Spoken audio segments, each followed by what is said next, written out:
ঘাসে ঘাসে কে যে আসে, হাসে হাসে মন আকাশে, সাদা সাদা মেঘ। তো চলো তোমাদের দেখাই কি কি এনেছি। তো এইটা হচ্ছে আমি দিদুর আর টু এর জন্য এনেছি। তো দিদু মানে হচ্ছে আমার বাবার মা, আর টু মানে হচ্ছে আমার ছোট পিসি। ফার্স্ট দেখাই টু এরটা। তো টু এর জন্য নেওয়া হয়েছে 3 পিস।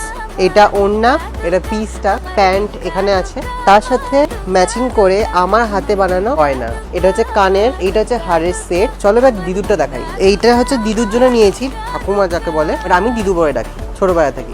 এই সুন্দর একটা শাড়ি, ছোটবেলা থেকে ইচ্ছা ছিল যে আমি সবাইকে কিছু না কিছু দিতে চাই বড় হয়ে, আমি সেটা পূরণ করতে পারছি আস্তে আস্তে। এটা হচ্ছে বডি, এটা হচ্ছে আঁচল, এটার সাথে আমি ম্যাচিং কিছু জিনিসও কিনেছি। এটা আমার ফার্স্ট গিফট দুজনকেই আমার তরফ থেকে। এটা হচ্ছে পেটিকোট, বাংলায় যেটা বলে সায়া, অফ হোয়াইট কালারের, আর তার সাথে আছে ব্লাউজ। সবকিছু তোমাদের কেমন লাগলো তোমরা জানিও। টু আর দিও তো পড়বে, তাদেরকেও আমি বলবো যে কিরকম লেগেছে সেটা জানাতে।